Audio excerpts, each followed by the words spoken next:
things have changed, and that is good. I think it's a very difficult path that the BBC have to walk here.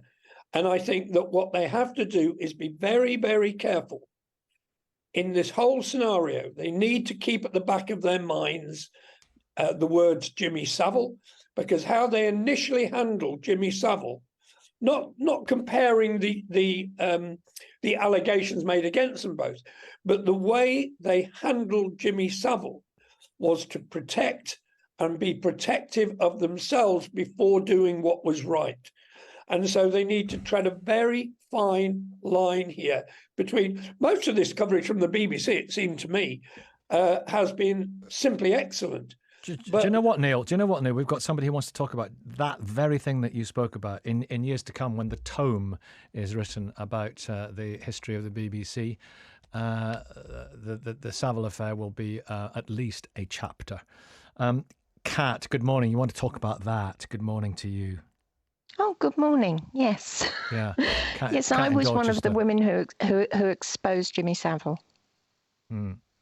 Well, I think you're incredibly brave, and it must have been as you when you saw him on the television being feted and lauded, and for all his charitable works, you must have been raging.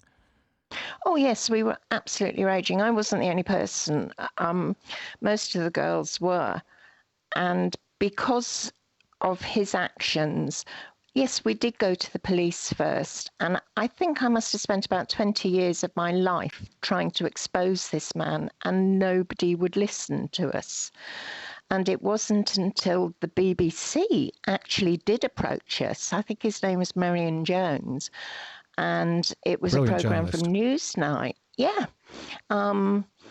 They were just going to do a 10-minute segment on Jimmy Savile and expose him. But then the BBC came out with their Christmas schedules, and what happened, I really don't know, and I don't care that much about.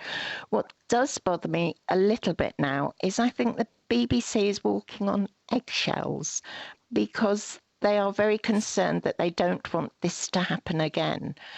But when we complained to the BBC, it was made very clear to us that the actual person would not be named.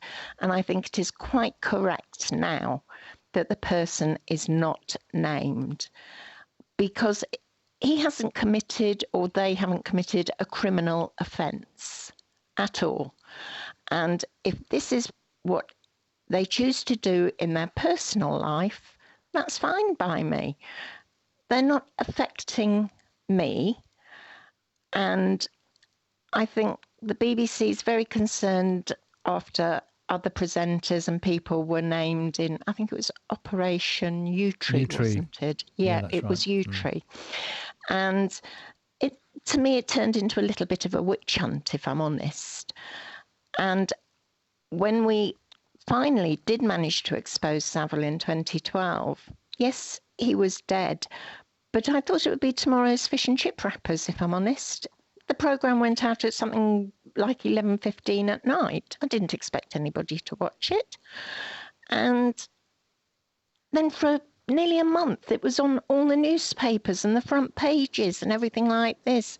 How did they miss this? And it was, he was hiding in plain sight, and how everybody knew. Well, if everybody knew, why didn't somebody do something about it before? And I think it was because they were too scared to, because of who he was and the laws of libel and everything like that. But if we could not expose Savile all those years ago, and Savile did commit a criminal offence, this person has not committed, as far as we know, a criminal offence.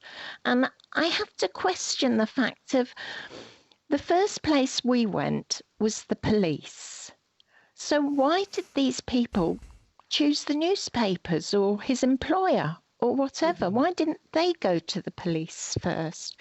To me, it's all very strange, and I hate to say it, but I think it's a bit of a storm in a teacup, because I feel that the way we were treated all those years ago, and people are now saying, oh, but that was wrong, they should have listened to you or whatever, that was the way things were. I mean, a pat on the bum was acceptable back in the 70s and 80s. It is totally unacceptable now. So things change in society.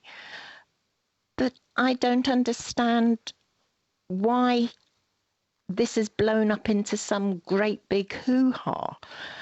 So what if somebody has done something? Legal. Yeah, that is the point. Is it illegal what he's done? They are saying that this person was 17 when it first started. Well, it's not as if they were a child. And why have the parents suddenly chosen to speak out now? Why go to the employer? Why go to the newspapers? Why didn't they go to the police? I do have a problem with the amount of time that is being placed on this one case, the amount of airtime it's getting, the amount of columns in the newspaper. I see it on my news, and I'm sat there thinking, so what? I'm sorry, but that is the way I feel about it.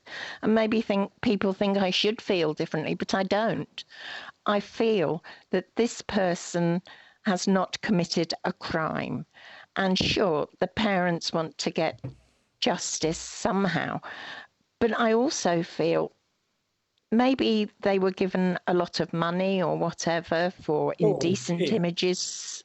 But if the so-called victim, and I use the term victim loosely, wanted to put it up their nose as cocaine, whether they got the money from this person or from elsewhere, does it really matter? They were going to do it in any case. Yes, well, they said there's so much, a supposition, and I guess the appetite for it in a wee second is the mystery of it all, and the fact that it's the BBC and people pay for their license fee. I'm just reading your text. It's so well put, and you articulate it also brilliantly.